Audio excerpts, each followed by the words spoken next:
Buenas noches, Pacífico Business School les da la bienvenida al webinar ¿Ya pasó lo peor en los mercados financieros de tasas de interés y tipos de cambio? A cargo de Fernando Palma, gerente adjunto de análisis y tesorería del Banco de Crédito del Perú, PCP, y docente de Pacífico Business School. Antes de dar inicio, les daremos unas breves recomendaciones para que el webinar pueda ser fluido y no se generen interconexiones. Para ello, por favor, mantengan apagado su audio y video. En caso tengan alguna pregunta, pueden hacerlo a través del chat y luego el expositor la responderá. Asimismo, al finalizar el webinar, les haremos llegar una encuesta para que la puedan completar. Adelante, Fernando, bienvenido.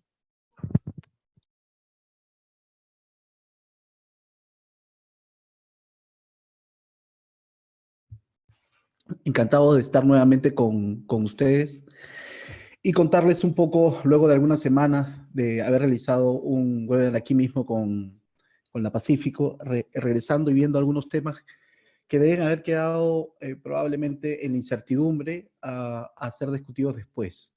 Hoy día ha sido un día activo, les cuento brevemente antes de iniciar el webinar.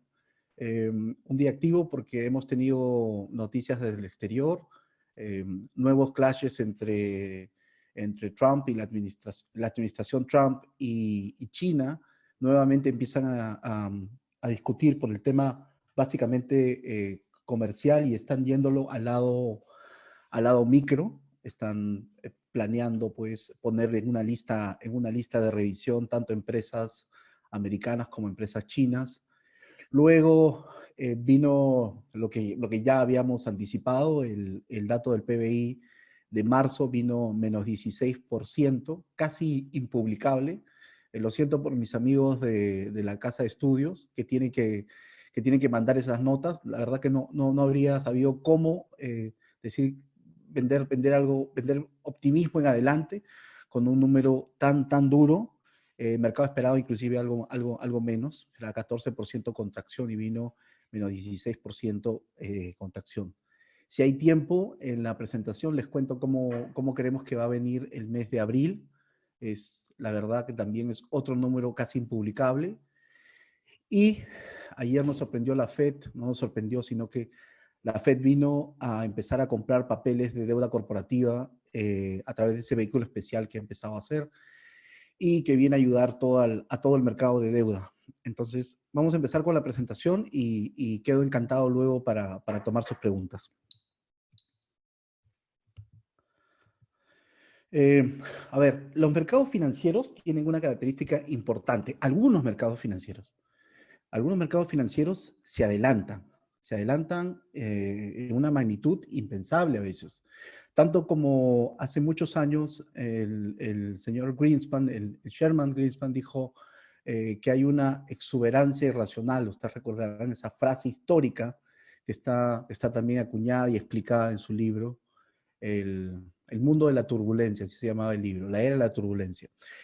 Ahora estamos viendo exactamente lo mismo. Los mercados financieros fueron los primeros en deteriorarse con la noticia de la pandemia y también han sido los primeros en recuperarse. Vamos a ver la siguiente diapositiva para que ustedes sepan de qué estoy hablando. Resulta que íbamos más o menos los últimos días de febrero, en específico el 28 de febrero, era un viernes 28 de febrero donde salen algunos datos de China. Los datos de China a veces salen los sábados o los viernes muy tarde, entonces uno toma normalmente alguna decisión el viernes y dice, pero viene el dato de China, viene PBI o viene ventas minoristas o viene algún dato importante y uno dice, no sé si será si será un día de riesgo el día lunes o será un día de sell-off, de venta de activos de riesgo, ¿no? De mercado se pone muy defensivo, ¿no? Comprando activos de alta calidad. Y ocurría el 28 de febrero, donde China va a publicar su PMI manufacturero y el PMI de servicios, que básicamente es una encuesta a productores, a managers, donde les dicen, oye, ¿cómo están tu volumen de ventas? ¿Cómo están tus pedidos? ¿Cómo está tu percepción de lo que tú estás de despachos? ¿Cómo ves en general el negocio? Y básicamente los del segmento manufacturero. Y inmediatamente este número es el primero que nos pone de alerta. Ya estando en un nivel, en una zona de expansión, fíjense, este gráfico que a la derecha nos está mostrando el nivel, dicen ustedes, cerca al gráfico dice 50, arriba de 50 es expansión, por debajo es contracción. Entonces, viene el número e inmediatamente salta, obviamente saltan nuestros celulares de muchos, y el sábado por la tarde y el domingo, principalmente, yo he recibido un research el domingo por la tarde, donde se cambiaba todo el PBI americano, ¿no? Se empezaba a recortar el PBI americano y ya rápidamente en los días siguientes empezamos a ver las acciones de los bancos centrales. Entonces, ¿qué ocurría? Y ya el mercado no esperó, el mercado no empezó a caerse el 28 de febrero, el mercado ya había llegado a su máximo el 19 de febrero y ya en medio del 28 de febrero ya teníamos una corrección, como la voy a mostrar aquí. Fíjense, si tú tomas como línea de base el 19 de febrero y tomas como máximo la renta variable americana, el Standard Poor's 500, índice de las empresas más grandes, de mayor tamaño, mayor capitalización, lo que estás viendo es un gráfico como el que tienes. Es decir, y este comportamiento se asentó muy fuerte por un activo muy importante, que ahí ven el petróleo. Ven el petróleo cayéndose muy fuerte entre el 6 y el 9 de marzo, durante el fin de semana, que no llegan a ponerse de acuerdo los OPEC Plus, incluidos los países productores de petróleo del OPEC, incluido Rusia, no se ponen de acuerdo y Arabia Saudita patea el tablero, los rusos están al otro lado de la mesa e inmediatamente empiezan a hacer una propia guerra de precios.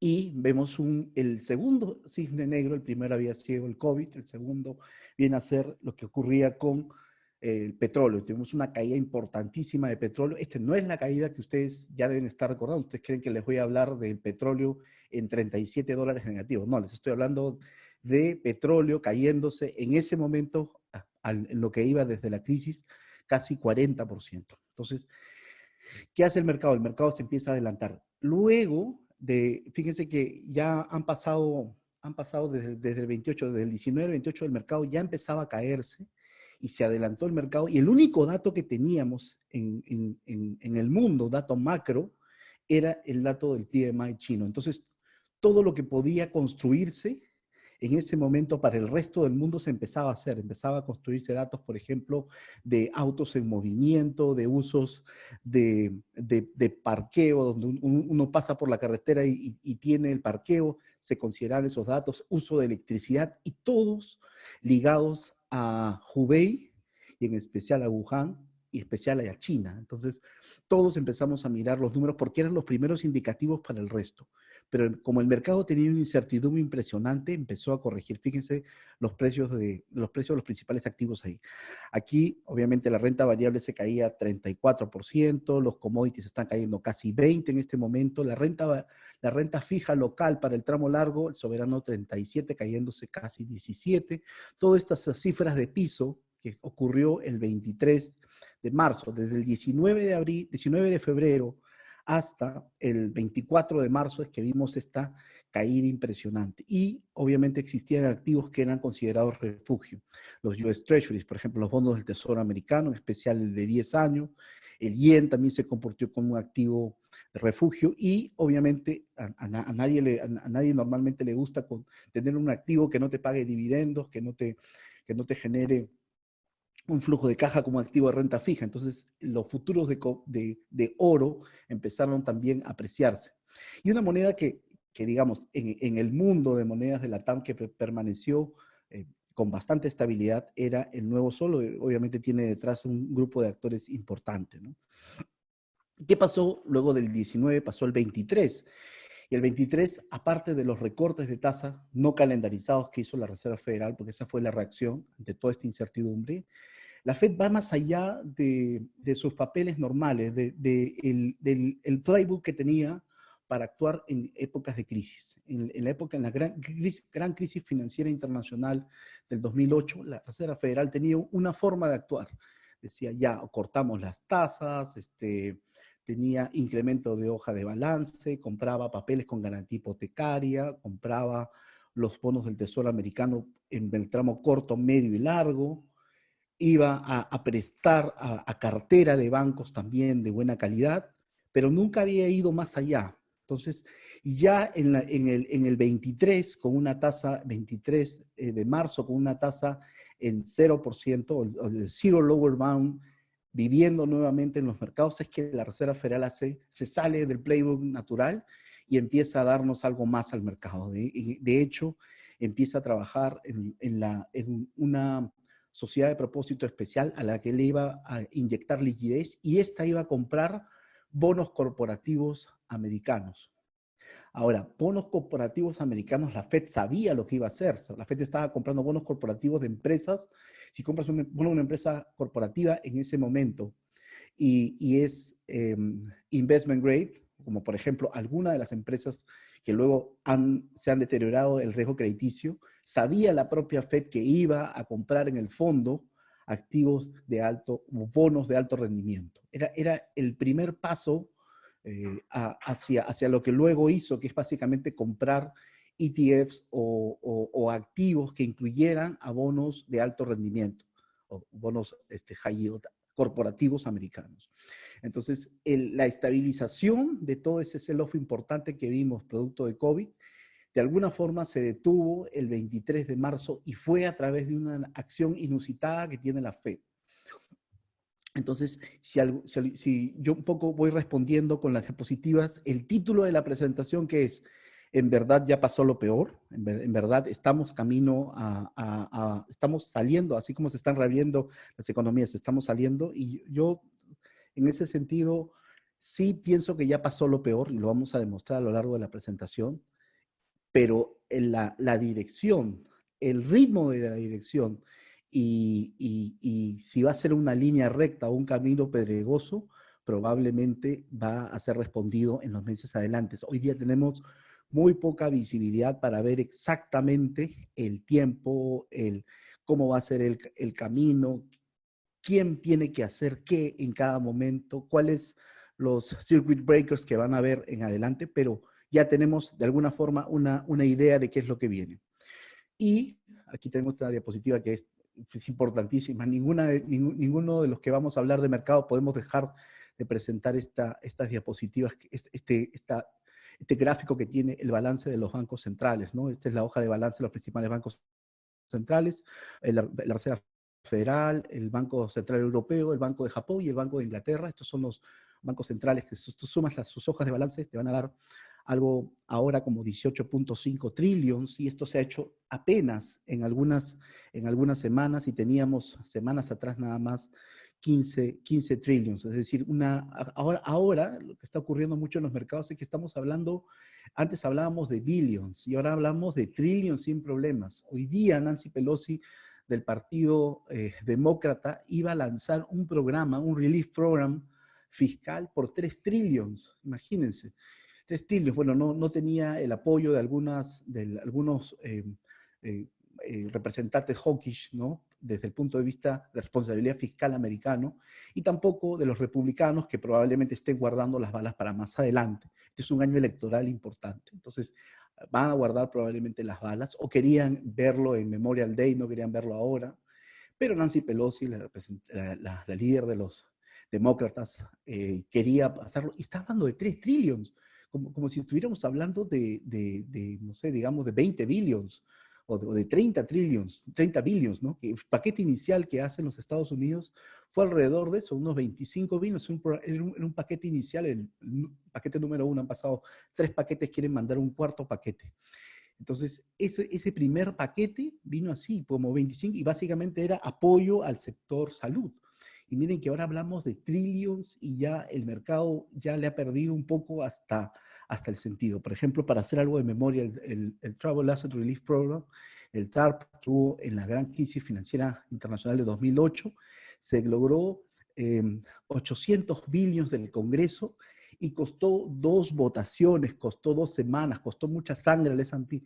Hoy día estamos hablando de trillions, y la verdad es que inclusive para los que estamos algo acostumbrados a mercado, nos sigue sorprendiendo. Entonces lo que tenemos acá, y yo creo que es el principal driver que estamos viendo ahora, es el COVID. El COVID-19 creo que es el principal driver, que tenemos hoy día imperando en los mercados. Entonces uno puede decir, tenemos dos escenarios.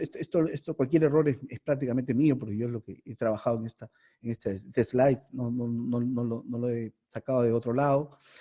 Y el COVID-19 tiene algo que se llama shock de oferta, es decir, no se puede llevar producto a mercado, afecta la cadena porque en algún lugar de tu cadena de abastecimiento no te pueden ofrecer producto o insumo porque hay un problema de salud pública. Entonces, ese problema es un shock de oferta. Luego, el shock de oferta va a tener dos posibilidades. O se encuentra un antiviral mágico que reduce la tasa de mortalidad, que es lo que se trata de hacer en estos últimos tiempos o periodos.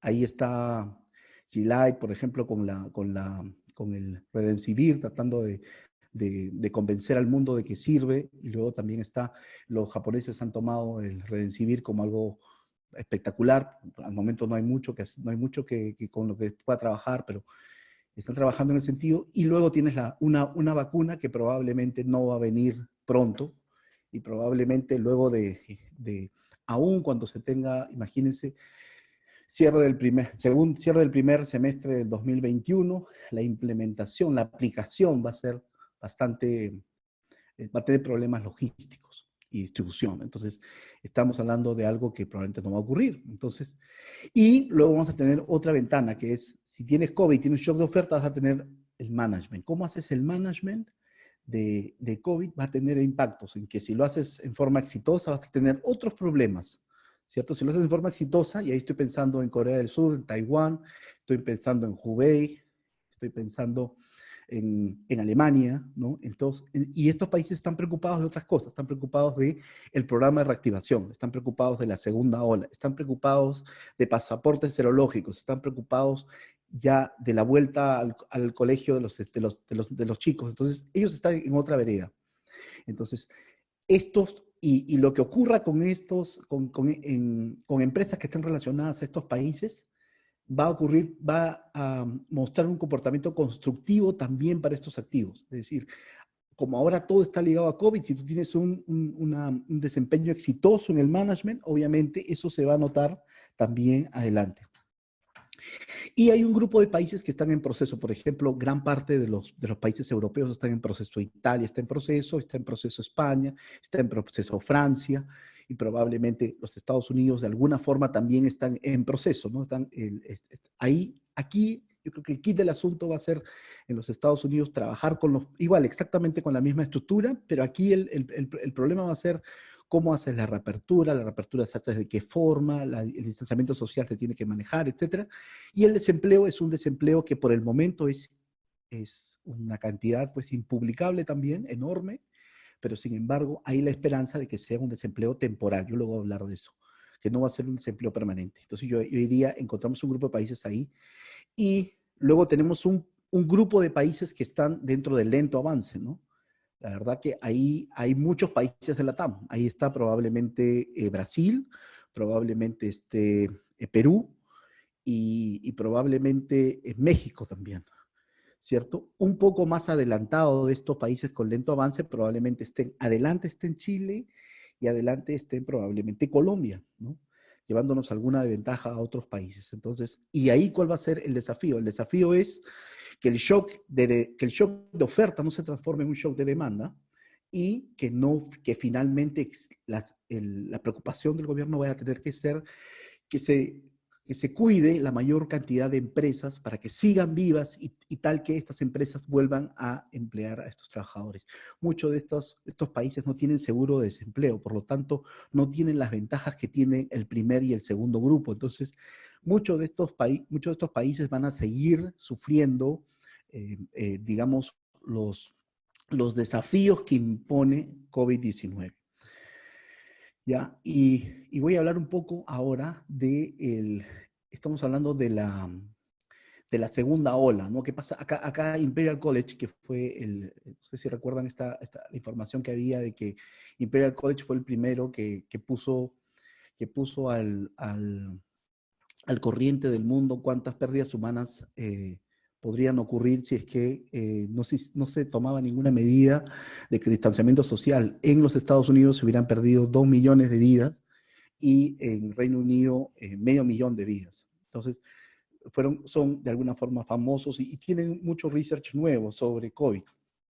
Ellos están pensando que si la movilidad de Italia, por ejemplo, ya está reabriendo, se incrementa 40%, el número de pérdidas humanas podría subir en un rango entre 10.000 y 23.000 en los próximos 2 meses. Eso significa 33% a 75%, uno puede decir ya, 50%. Entonces, dependiendo cómo manejas la salida, es parte de lo que se está discutiendo hoy día, lo que se denomina segunda ola. Ustedes van a leer cualquier reporte económico y van a hablar cuál es el riesgo de la segunda ola. Y fíjense, aquí les pongo solamente histórico, cómo fue la segunda ola de la gripe española, 1918.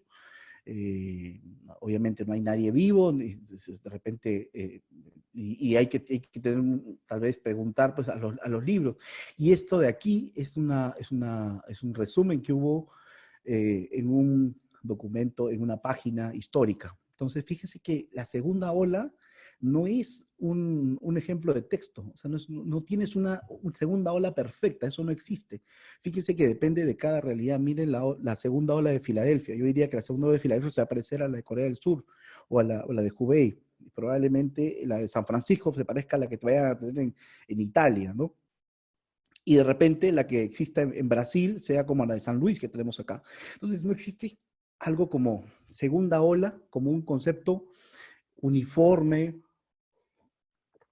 que todos pueden decir exactamente esto es la segunda ola. Y yo les voy a poner la segunda ola que vemos ahora, porque ya hay países que pueden ser considerados como segunda ola. Estos son dos países y dos ciudades. Una es la ciudad y es un país.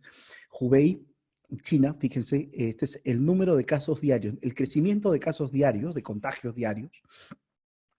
En la parte superior, Hubei, China, y en la parte inferior, Corea del Sur. Entonces, uno dice, la segunda ola, entonces dice, bueno, pero no la veo, ¿no? Porque tú ves en China y la segunda ola es minúscula y ocurre casi en un día. Y en el caso de Corea del Sur, bueno, asumimos que los datos son reales también, tenemos un bias ahí importante, pero vamos a asumir que los datos están correctos. Y miren la segunda ola en Corea del Sur, ¿ya? Dice ahí número 27 casos al día de incremento. La verdad que es bastante manejable.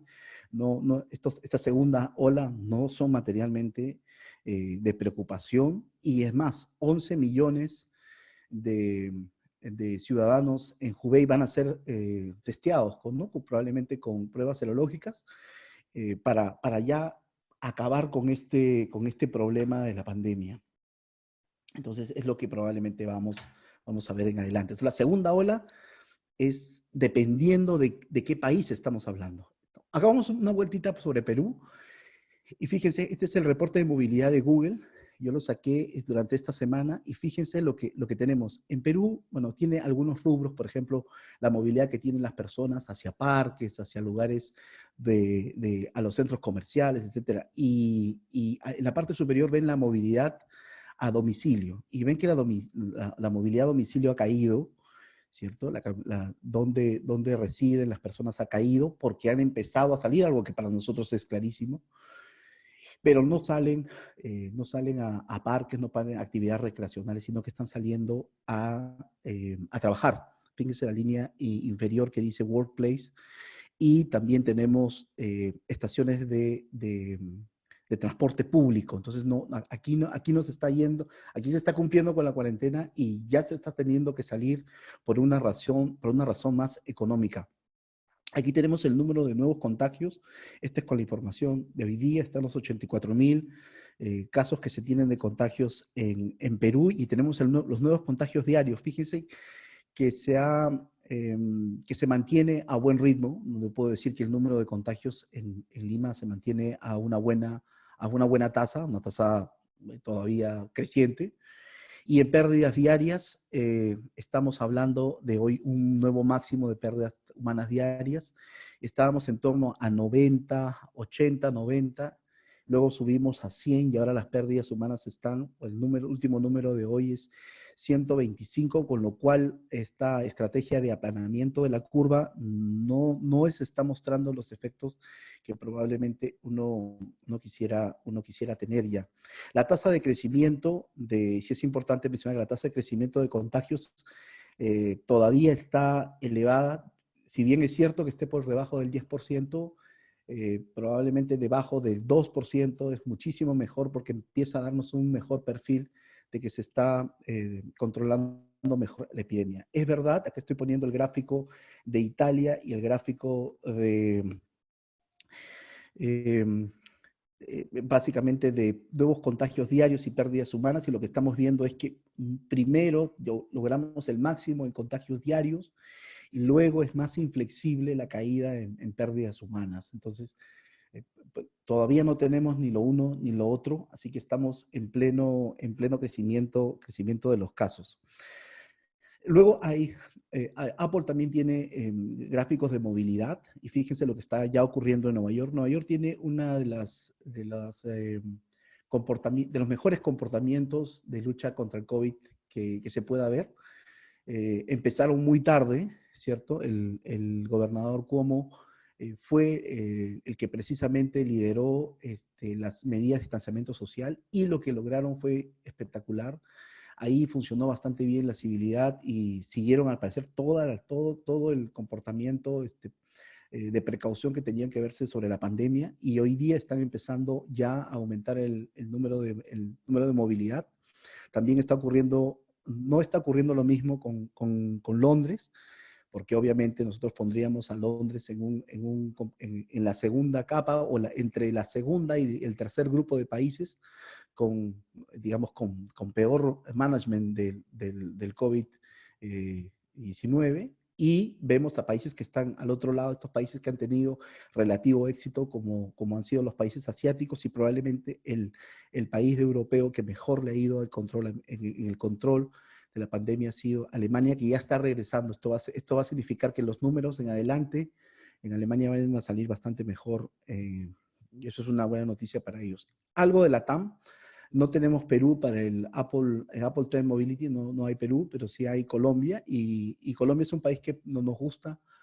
Creemos que Colombia va a empezar a reabrir entre 60 y 70% en las próximas semanas. Va a ser un proceso lento probablemente, pero creemos que es uno de los países que mejor está tratando el COVID-19 en este momento. Nos gusta mucho lo que está haciendo Colombia. Brasil probablemente sea el país que más complicado lo tenga, más desafiante, porque no tiene el apoyo de una monolítica posición de la administración de Bolsonaro. Hoy día acaba de renunciar el segundo ministro de Salud, tiene un entorno complicado, y fíjense que lo que está ocurriendo, están ya saliendo los ciudadanos. Entonces, es complicado lo que vaya a ocurrir en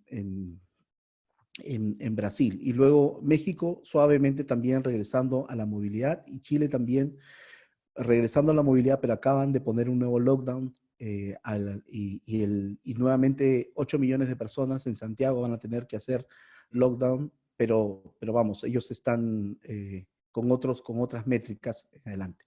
Y hay una necesidad de los líderes, porque los países empiezan a abrir, tienen un trade-off importante, y se está tratando de poner en práctica lo que básicamente el COVID afecta a la economía. Acá tengo un cuadro comparativo, siempre importante poner cómo está Perú con el resto de países, y miren, ahí estamos comparando a Perú y a Lima y Callao, estamos comparando los datos al 15 de marzo, el 15 de marzo se inició el lockdown, son datos hasta el lunes, y fíjense en el dato que tenemos en el contagios por millón, ¿no? Dices número de casos de contagio por millón. España está en 4.500, Italia está en 3.500, y Perú como total está en casi 2.090.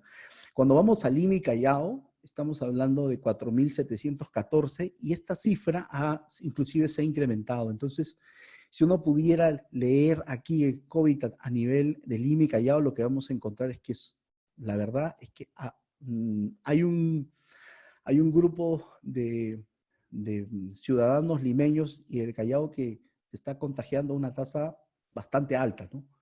Entonces, ahí lo estamos haciendo muy, muy, muy bien. Nos estamos contagiando una tasa impresionantemente alta.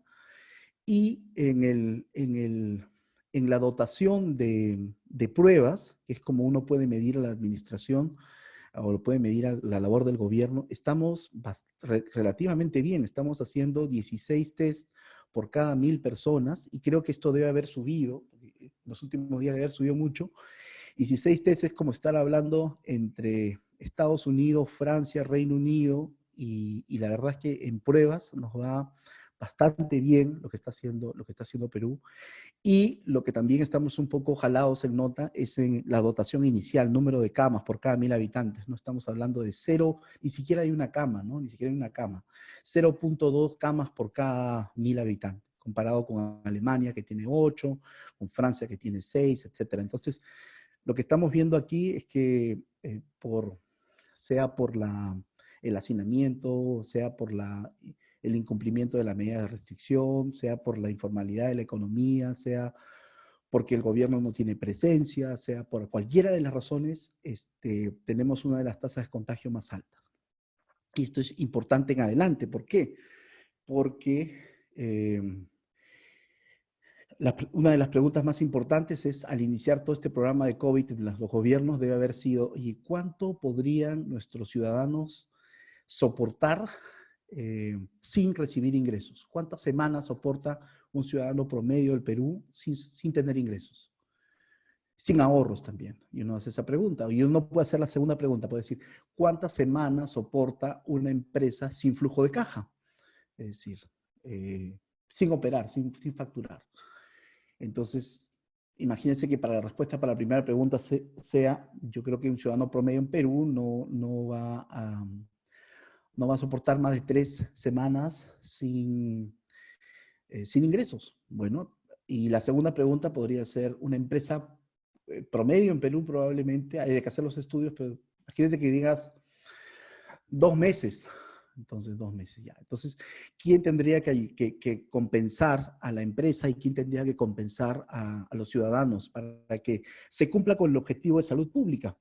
Y ese básicamente es todo el tema, porque inclusive tenemos todavía el bono de 380 para personas en vulnerabilidad todavía no se ha completado de entregar. Entonces hay temas de arquitectura de todo este tratamiento de la pandemia. Entonces, y, y ya ahora todo el país está camino a salir, camino a reinsertarse nuevamente en las actividades económicas, pero se hace a una velocidad más lenta. Y la pregunta es, ¿el sector informal lo hace así de lento? El sector informal inclusive estuvo abriendo ya hace 2 o 3 semanas o 4 semanas, porque al parecer habría ya estado abriendo. Entonces, hay otro escenario en el que de repente naciones como Perú o como Brasil o como algunos países africanos o de repente alguno no se pueda trabajar el método usual de confinamiento? Existe otra alternativa y la verdad que existe algo que se llama inmunidad de grupo. Y la inmunidad de grupo no es otra cosa, aquí lo voy a poner, se produce cuando una porción considerable en la comunidad desarrolla inmunidad a través de un contagio previo o la aplicación de una vacuna. Entonces, hemos podido de alguna forma demorar todos los efectos de la pandemia, pero probablemente un escenario B sea el que estamos mostrando aquí. Por ejemplo, mostramos cuando los ya contagiados o en algún momento cuando se tenga la vacuna nos van a dar la solución a los ciudadanos que no estén contagiados. Ahí está la referencia de a qué me refiero con el número. ¿Y cuánto podría ser de la población? Es decir, si el virus sigue atacando es 55%, 82% de la población, y ahí es como que se detiene de acuerdo a la tasa, el famoso RO sub T. Entonces, esto va a ser desafiante, porque ahí habría que leer las cifras distinto. Ya no vas a leer como malo el número de contagios, lo leerías al revés. Lo leerías, el número de contagios te está dando inmunidad a toda una población joven. Entonces, se crean unos desafíos impresionantes si es que Perú no logra y algunos países no logramos aplanar la curva. Entonces, yo creo que nosotros debemos tener una mente de alguna forma abierta a ese grupo de ideas, que no es el ideal, pero hemos tratado de luchar contra esta pandemia con el instrumento más fuerte que puedan elegir las naciones. Las naciones no tienen una serie de medidas para luchar contra la pandemia y hemos elegido la más fuerte. Entonces, ¿qué es lo que va a ocurrir luego? Entonces, yo traigo aquí a la reflexión esta historia de el camino de la inmunidad de grupo. Rápido, ideas para llevar sobre COVID, porque ya me voy a meter solamente a mercado. Tenemos países que lo han hecho muy bien: Alemania, Corea del Sur, Taiwán, China, España, Francia también lo está haciendo bien, Estados Unidos a nivel federal, terrible probablemente, pero excelente a nivel individual, incentivos adecuados. Estamos hablando de Nueva York, lo ha hecho muy bien. Probablemente el peor manejo de países G10 es el de Reino Unido. Hemos tenido recientes problemas de COVID en Chile y probablemente el programa piloto de liberar 4 comunas no resultó y ahora están tratando de corregir ese error. Perú está teniendo un problema de manejo de expectativas. Sí, probablemente tengamos un problema de manejo de expectativas básicamente para el sector empresarial. Probablemente la administración debe estar muy preocupada en darle las señales a los empresarios de que el país, que en adelante va a estar el gobierno ahí ayudando permanentemente. Y que esta suspensión de trabajo para algunos empleados va a tener algún momento que van a regresar a las próximas empresas porque se los va a necesitar. Entonces, es desafiante lo que viene adelante, pero tiene que tener una acción muy decidida por parte del gobierno. Y peor manejo en la región probablemente sea Brasil y México. Riesgo de segunda ola, hay que verlo. En la segunda ola puede ser muy pequeña y nunca llegar, y las segundas olas no son como uno imagina. Riesgo de capacidad de gasto, ya se está pidiendo fondos, han pedido fondos multilaterales, me refiero a fondos, le ha pedido plata al Fondo Monetario, le han pedido Colombia, México, Perú y también lo ha hecho Chile. Entonces, obviamente, porque estamos trabajando en el programa de contención, pero no estamos trabajando en el programa de reactivación. Y ya, terminé todo lo que hay que hablar sobre COVID. De repente me quedo sobre las preguntas. No somos expertos, solamente andamos mirando lo que hacen otros países y lo que hacemos también aquí. Y hacemos algunas preguntas a ver si todo mejora. Entonces, ¿por qué pienso que ya pasó lo peor? Entonces, básicamente porque ya el virus en la mayoría de los países se presentó, tuvo un auge, hizo un pico y empezó a retroceder. Empezó a retroceder en China, Italia, España, Estados Unidos. Entonces, todos los países empiezan a retroceder. Los países de la TAM, algunos países de la TAM de repente estamos en ese camino, algunos países va a ser más desafiante. Entonces, no es que... Y el desafío de la segunda ola, señores, nos va a tomar con mejores dotación de conocimiento, nos va a tomar con mejor CAPEX, nos va a tomar con probablemente más ventiladores mecánicos, más centros UCI, más camas, más atención, ojalá. Por eso que la segunda ola no podría ser como la segunda ola española. Inclusive la segunda ola del Spanish Flu tuvo un techo menor al del brote inicial. Programa de estímulo, wow, acá programas de estímulos han venido todos, solamente pongo Estados Unidos ahí. Fortalecimiento del sector salud, el primero, luego de descanso a los afectados por COVID, luego se hizo un programa que se expandía beneficios por 2.3 trillones y luego viene se incrementó el programa de compensación de planillas en Estados Unidos. Así que los programas de estímulos en el mundo han llegado. Aquí en Perú estamos hablando de 16 puntos del PBI, en Colombia estamos hablando más entre 5,5 y 6% del PBI, en Chile también. Todos los países están haciendo programas. Entonces, eso es distinto a lo que teníamos antes. Entonces, solamente teníamos pandemia y no teníamos programas de las autoridades o de los bancos centrales. Acá está el programa de estímulo de la FED. Aquí ya la FED, lo único que le falta a la FED es hacer dos cosas. Es poner las tasas en negativo, que parece que no está en el ADN de la FED, y lo segundo es comprar equity, comprar acciones americanas, de empresas americanas large cap. Entonces, estamos viendo una predominancia de la FED. Y si alguien me pregunta, ¿y tú crees que esto en cuánto tiempo se va a desmontar? Yo le diría que el papel que va a tener la FED hoy en día se va a mantener de la misma forma para los próximos por lo menos 5 años. ¿Ya? Solamente les digo, imagínense que la Fed tenga que cambiar el lenguaje a decir que las tasas, en lugar de tenerlas planas, las va a empezar a subir.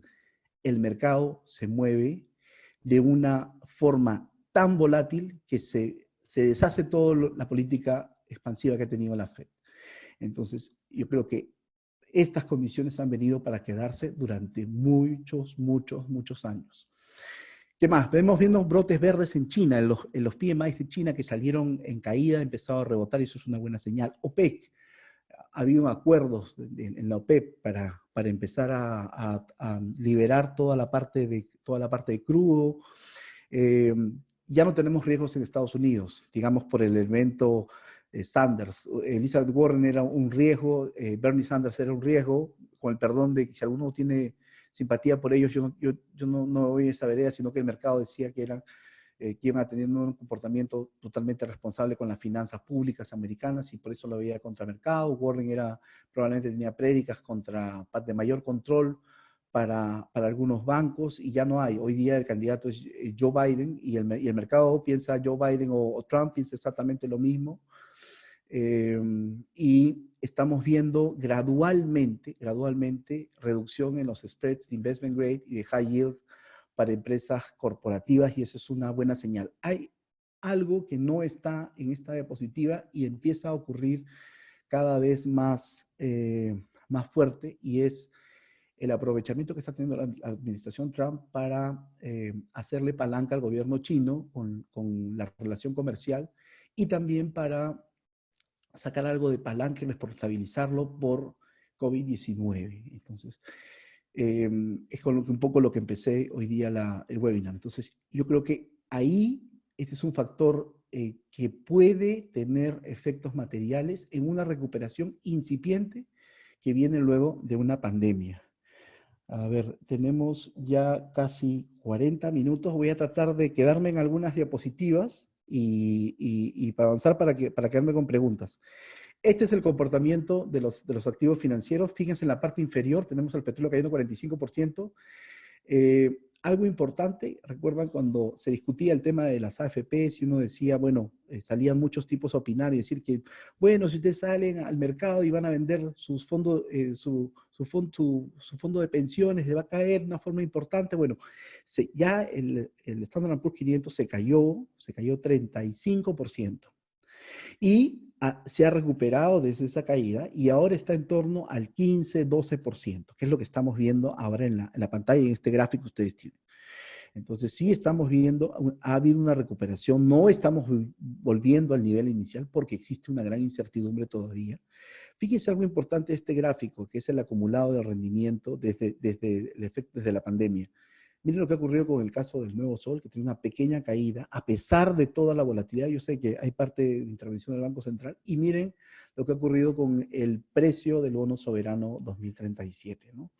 Entonces, fíjense que a pesar de tanto riesgo que hemos visto en el mundo, se han comportado bastante bien y el precio del petróleo, el regreso del precio del petróleo está haciendo que los papeles de crédito también empiecen a mejorar. Aquí en el gráfico de renta variable, si ven en la parte inferior ven la parte inferior y la parte superior. La parte naranja es la bolsa de China. En Shenzhen de China está con una caída leve en lo que va del año de 4.4%.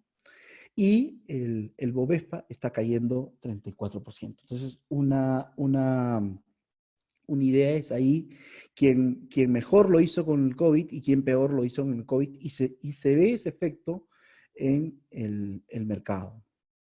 Luego estamos viendo nosotros una dinámica de rangos en el Standard & Poor's 500. Si ustedes ven ahí, este es el gráfico que vemos una caída el 23 de marzo, cuando justo la Fed sale con este mensaje de comprar ETFs que tengan deuda corporativa americana.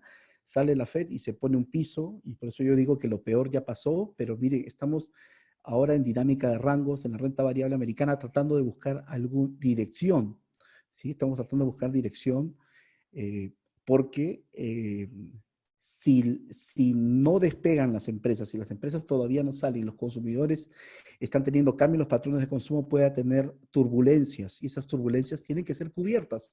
Lo dijo el presidente de la Reserva Federal, Jerome Powell.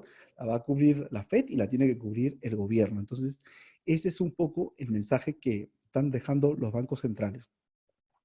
Cuando veíamos que la bolsa americana estaba muy en verde, muy optimista, nosotros siempre vimos compra de dólar. Compra cautelosa, pero compra de dólar. Y esto es importante, es el Bloomberg DXY. Vemos que había compra de dólar en el mundo. Acá tengo el gráfico del euro, había también compra de dólar contra el euro, había compra de dólar contra la libra. Entonces, si tú crees exactamente que, que va a haber episodios de risk-on y que todo viene bien y que los earnings están cayendo, pero el mercado sigue al alza en precio, ya, entonces, ¿por qué no estás vendiendo dólar si crees que no vamos a evitar una depresión? La recesión ya está, pero si crees que vas a evitar la depresión, ¿por qué estás comprando dólar todavía? Y el mercado todavía estaba comprando dólar. Entonces, esto es una señal importantísima. Cuando el mercado compre dólares, que todavía no se cree que viene todo muy bien. Petróleo y las monedas. Una muy buena noticia que ocurrió es este rebalanceo de los portafolios. Si alguno tiene alguna pregunta sobre petróleo, yo puedo elaborar, es algo un poco más técnico, pero el punto es que hemos conseguido un buen precio una estabilización del precio del petróleo, claro, luego de tener un cisne negro como $37 para el contrato de mayo, pero básicamente hay una tecnicalidad ahí que probablemente no vuelva a ocurrir. Y estamos viendo recortes unilaterales, recortes de Arabia Saudita, recortes de otros países ahora, y lo que tenemos es los países saliendo y recortes de producción, lo que van a hacer es reducir la brecha negativa de oferta, de exceso de oferta para el crudo. Y eso es constructivo para 3 países en especial, para Brasil, Colombia y México. Y aquí estamos viendo al peso mexicano que en lugar de ver una sola vista, subiendo muy fuerte, lo que estamos teniendo ahora es un comportamiento más lateral. Probablemente tengamos una vuelta a comprar dólar, pero todavía en forma suave, ¿no? Luego tenemos al CLP exactamente igual, hemos tenido una recuperación importante también del cobre, en este escenario que no está todo claro hacia adelante, pero siempre es mejor que la volatilidad que tuvimos semanas atrás. Voy con el tipo de cambio. Vamos a este tipo de cambio de Perú. Y lo que estamos viendo ahí es probablemente, estamos muy cerca a la parte alta de acuerdo a los fundamentos que tenemos en el momento. El tipo de cambio, si cerramos los ojos y estamos en diciembre del 2019, probablemente uno pensaría que el tipo de cambio iba a estar en un rango probablemente 3.30, 3.35. Muchas casas de investigación están en esa vereda, y luego con el periodo electoral, de repente el tipo de cambio iba a la zona de 3.35, 3.40, sin COVID. Ya, con COVID, obviamente el escenario fue distinto, tuvimos un máximo en 3.58, luego terminó todo este episodio y luego vino un factor que lo que estaba trayendo, que era básicamente la aprobación del Congreso del 25%, que estaba generando una expectativa de que iba a haber una oferta de dólares muy importante por parte de los administradores de los fondos de pensiones.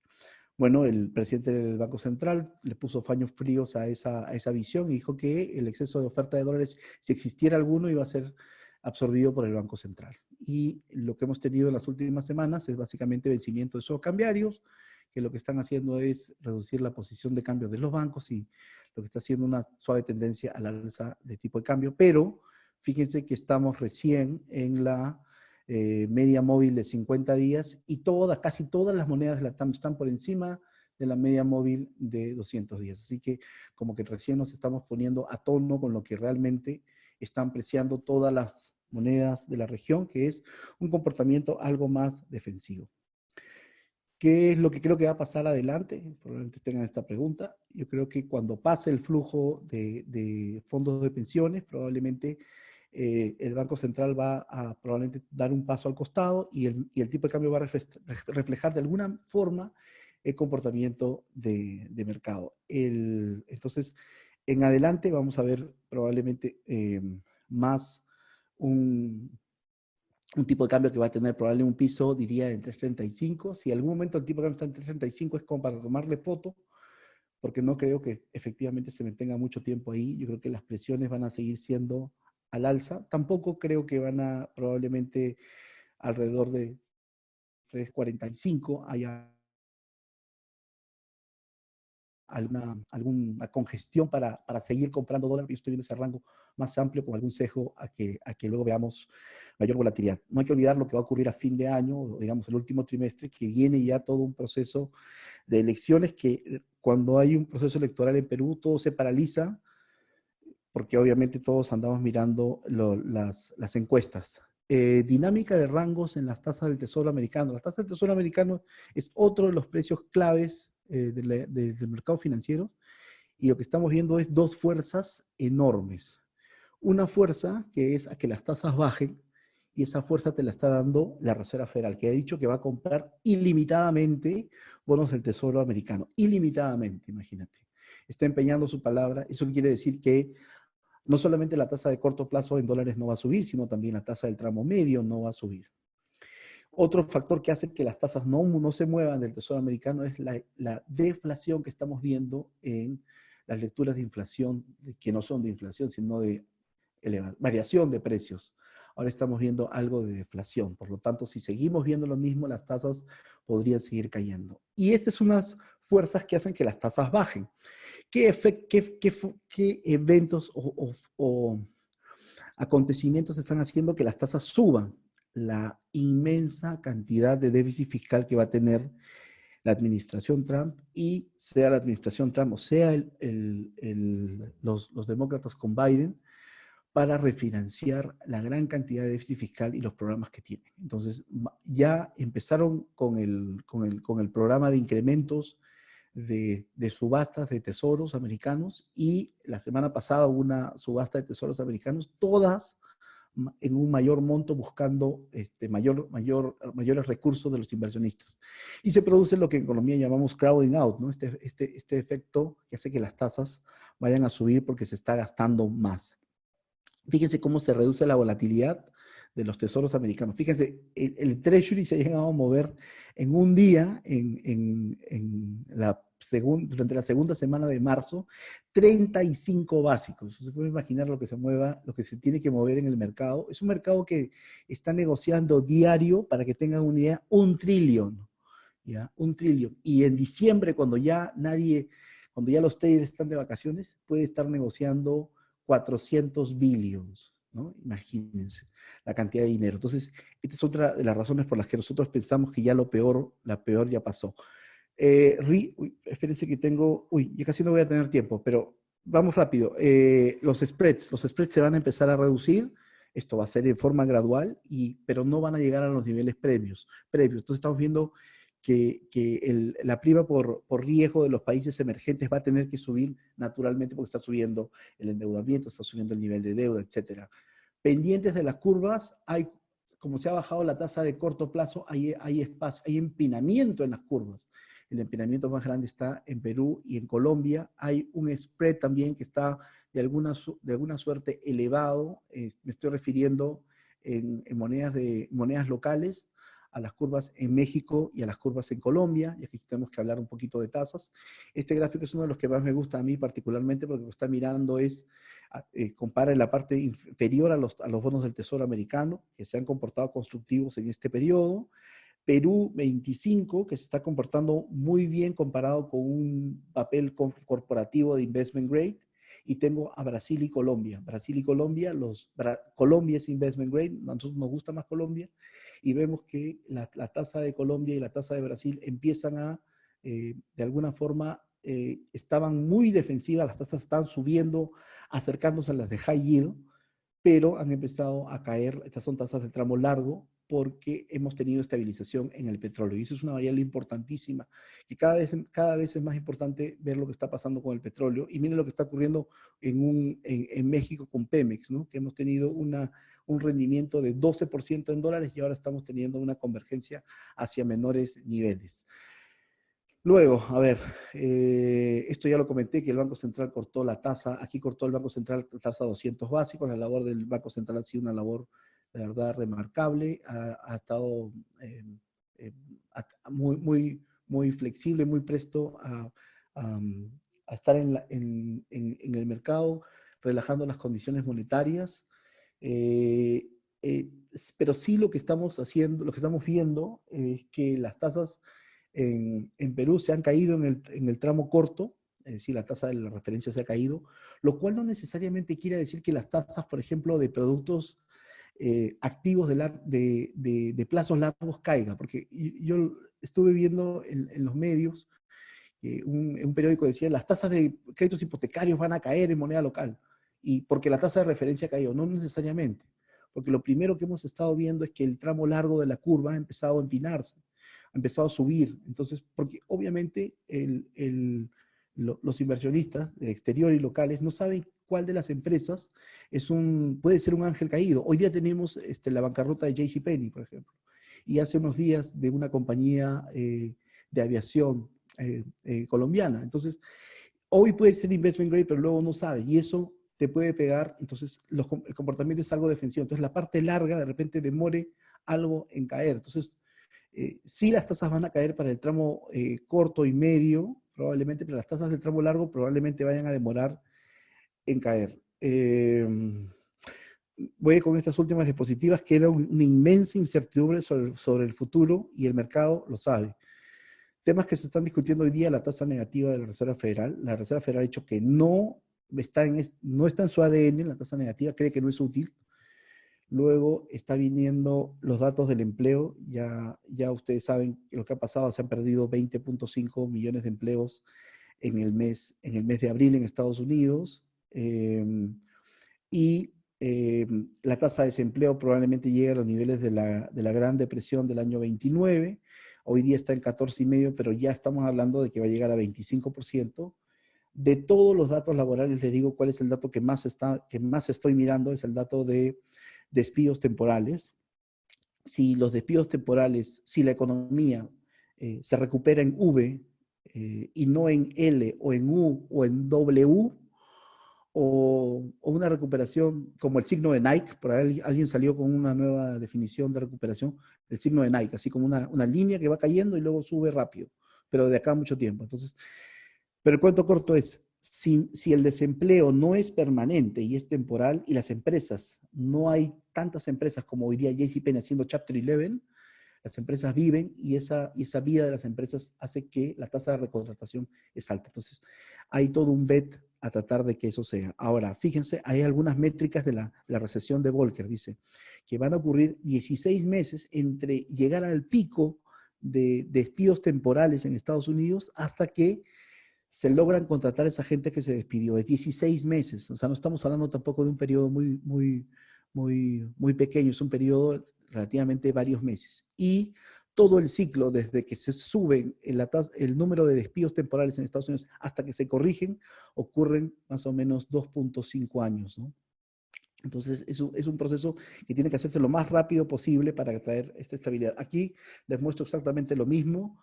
Un comentario que dijo Bullard, el presidente de la Reserva Federal de San Luis: si cierras más de 120 días se incrementa el riesgo de quiebra. Ya vino con un número, Bullard, que es algo importante. Empecé con este gráfico y termino probablemente con este gráfico. Este es el PMI de China y fíjense la caída muy importante que tuvo, es lo que vimos en los primeros gráficos, y ya tenemos un poco semanas después. Estamos viendo una recuperación importante y que parte de haber manejado muy bien la crisis de salud pública. Este es el último. La Fed está comprando ETFs de deuda corporativa y eso va a ser importante porque este factor, no, o sea, el que la Reserva Federal compre tasas, compre treasuries, lo que está haciendo es que la base de las tasas del tramo medio y largo se caigan, pero podría incrementarse el spread, ya. Entonces, la Fed ahora está comprando bonos corporativos y va a comprar ETFs de bonos high yield, y los spreads también se van a comprimir, y cuando se compriman los spreads nos van a ver a los países emergentes con un pick-up de tasa interesante, y es posible que las tasas del tramo medio en moneda local y moneda dura para países emergentes también mejore. Entonces, y eso es. me quedo a la escucha, aunque tengamos creo que un minuto para si tienen alguna pregunta. Y muchísimas gracias por estar todavía ahí, a todo el grupo de hoy, de participantes que está conmigo. Gracias.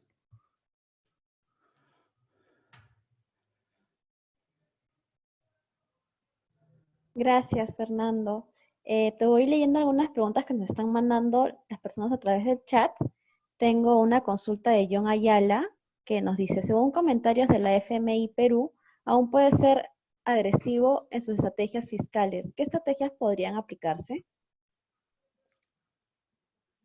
Básicamente se refieren a estrategias que tengan que ver con cubrir el gap de las empresas y el gap que tengan que ver con ciudadanos, ¿no? Todas las estrategias que vayan a cubrir ese gap va a ser, va a ser parte de las estrategias que quiera el Fondo Monetario en la primera vuelta, ¿no? Y ya luego la próxima administración, o sea, decir, el próximo gobierno se va a encargar de poner este, estos candados que necesitan y los candados que van a necesitar también las clasificadoras. Es decir, estamos como digamos, en un periodo de waiver de aquí en adelante hasta probablemente el próximo año, hasta junio, julio, que se van a revisar el rating de Perú. Al momento, el riesgo más grande que tiene Perú es que un cambio en el outlook, pero no hay todavía un riesgo de que vayan a cambiar, la clasificación de Perú. Creo que hay otros países de la TAM que están más en riesgo, pero básicamente es eso. Entonces, hay que ser lo suficientemente agresivo desde el punto de vista fiscal en este momento, ¿no? Ya. La siguiente. Sí, Gustavo, vamos con una pregunta más de Gustavo Rojas que nos dice, sobre las AFP, se dice que el porcentaje promedio anual de pago es 8%. La próxima semana empezará registro para el retiro de fondos. ¿Cuánto tiempo estima que puede tomar el recupero de este retiro, incluyendo el interés del mismo? Esto es un indicador para saber hasta qué rango de edad es conveniente retirar. Ya, la verdad es que he escuchado algunos argumentos de algunos colegas que dicen, bueno, yo voy a administrar mi propio fondo, yo voy a retirar el fondo y yo mismo voy a hacer trabajar el dinero, lo voy a poner en un negocio, yo voy a rendir algo más que lo que rinden las administradoras de fondos de pensiones. Em, la verdad que em, yo no necesariamente tenga una idea preformada ahí, en ese sentido, pero creo que la parte del modelo que está bien, está a prueba de balas, es ese destino arbitrario de alguna forma de mi propia renta para el futuro, ¿no? Entonces, esa ejecución de guardar renta para el futuro es la que está bien. Yo creo que va a empezar toda una discusión de que participen las administradoras de fondos de otros países, probablemente se va a hablar de una AFP estatal, etcétera, pero se va a discutir en ese sentido, va a ir toda la discusión y probablemente se van a afinar algunos temas como benchmark, se van a afinar algunos temas probablemente qué pasa en el escenario donde no se obtuvieron rendimientos extraordinarios, y eso lo que va a hacer es mejorar y acercar el administrador de fondo de pensiones al afiliado, y el afiliado sepa una de las variables más importantes, y por eso es que en este momento no valoran que el dinero esté en el fondo de pensiones. ¿Por qué? Pues no le están diciendo, si tú haces el retiro del 25%, vas a recibir menos pensión, menos un monto específico de pensión. Esa información no se la están dando. Es porque en este momento me parece que está muy alejada la AFP, las administradoras de AFPs, con los afiliados. Por eso el afiliado es como tentado por el lado oscuro, ¿no? Tentado por con el consumo presente y no piensa en el consumo intertemporal de él mismo con mayor edad. Bueno, ese es mi Gracias, ensayo de respuesta. Gracias, Fernando, por la respuesta. Vamos con una pregunta más de Magno Cabanilla que dice, ¿te preocupa el déficit fiscal que se genera en la TAM? Sí, creo que el waiver que vamos a tener en las clasificadoras va a durar probablemente hasta primer semestre del próximo año. Y yo creo que es uno de los riesgos más importantes en adelante. Eh, hoy mismo, al tener problemas, al tener un COVID-19 que no se va a administrar y que no se está gestionando, necesariamente vamos a tener mayor déficit fiscal y mayor elevación elevación de la deuda. Y te va a quedar la siguiente pregunta en adelante. ¿Cuándo vamos a tener controlado el tema fiscal? Y la siguiente pregunta es, para controlar el tema fiscal solamente necesitamos crecer a una mayor tasa. Entonces, ¿cómo vamos a quedar? ¿Cómo va a quedar la competitividad del país luego para hacer frente a sostenibilidad fiscal? Va a ser la pregunta más importante. Si es que en algunos sectores el trabajo, el home office va a servir para incrementar la productividad, bienvenida. En otros sectores no lo va a hacer. Necesitamos estar pensando en esa segunda parte, la parte de reactivación, y más adelante para bajar el ratio deuda-PBI que se vaya a tener, cuál va a ser exactamente el shock de productividad que vamos a tener que imprimir por el próximo quinquenio, probablemente, a las economías para que salgan de mayores niveles de déficit fiscal. Listo, Fernando. Vamos con una pregunta más de Miguel Paz García que nos dice, ¿cuál es su conclusión en ventajas y desventajas con el préstamo que realizó el gobierno con el FMI? Lo que entiendo es que a la directora del Fondo Monetario, Perú le pidió 11 billones de dólares y creo que el directorio todavía no lo aprueba. En caso lo haya aprobado, es un préstamo flexible y que va a estar ahí en el momento que se requiera. Perú va a poder echar mano a ese préstamo. Las tasas que va a tener, que tiene ese préstamo, pues son tasas, digamos, son tasas bajas porque la coyuntura lo amerita. Y me parece que también yo le vería más pros que cons, porque en algún momento los mercados de capitales empiezan a secarse. O sea, hay una iliquidez en el mercado y no me parece, digamos, adecuado en algún momento de mucha liquidez estar saliendo con una emisión. Así que echarle mano a los fondos que van a haber en el Fondo Monetario no me parece una mala idea, me parece una buena idea y diversifica las fuentes de fondeo. Listo, Fernando. Muchas gracias por tu excelente exposición. No sé si te gustaría despedirte de los participantes. No, muchísimas gracias y gracias por las preguntas. Y nada, muchas gracias a la Universidad del Pacífico por invitarme a desarrollar este webinar.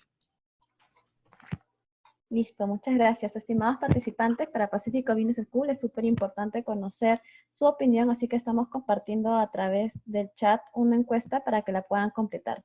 Muchas gracias y que tengan todos muy buenas noches.